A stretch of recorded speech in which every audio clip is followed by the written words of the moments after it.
నేను నిన్ను ఆశీర్వదించి ఆకాశ నక్షత్రముల వలె సముద్ర తీరమున ఇసుకరేణుల వలె నీ సంతానమును నిశ్చయంగా విస్తరింపజేసేదను.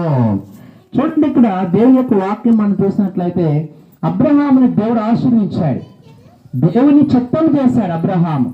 అబ్రహాముని గురించి దేవుడు ఏమంటున్నాడంటే, యు ఆర్ మై ఫ్రెండ్, అంటే నువ్వు నాకు స్నేహితుడు. అబ్రహాముని గురించి నాకు స్నేహితుడు అంటున్నాడు దేవుడు. అంతేకాకుండా అబ్రహాము దేవుని మాటకు లోబడ్డాడు, దేవుని చిత్తం చేశాడు, దేవునికి భయపడ్డాడు. అందువల్ల అబ్రహాముని దేవుడు ఎలాగా ఆశీర్వించాడు? ఆకాశ నక్షత్రాల వలె సముద్ర తీరమందరి ఇసుకరేణుల వలె ఆయన సంతానాన్ని ఆశీర్వించాడు. కాబట్టి లోతైన పునాది అంటే అర్థం ఏంటి? దేవుని మాటకు మనం భయపడాల, దేవుని చిత్తం మనము చెయ్యాలి. దేవుని చిత్తం మనం చేసినప్పుడు, దేవుని మాటకు మనం లోబడినప్పుడు అబ్రహాము వలె మనం ఆశీర్వకరంగా మనము ఉంటాము. శిష్యులు దేవుని చిత్తం చేశారు, ఆయన మాటకు లోబడ్డారు. ఈ భూలోకంలో ఎంతగా ఆశీర్వదించబడ్డారు? యేసు ప్రభు శిష్యులు ఎంతగానో ఆశీర్వదించబడ్డారు.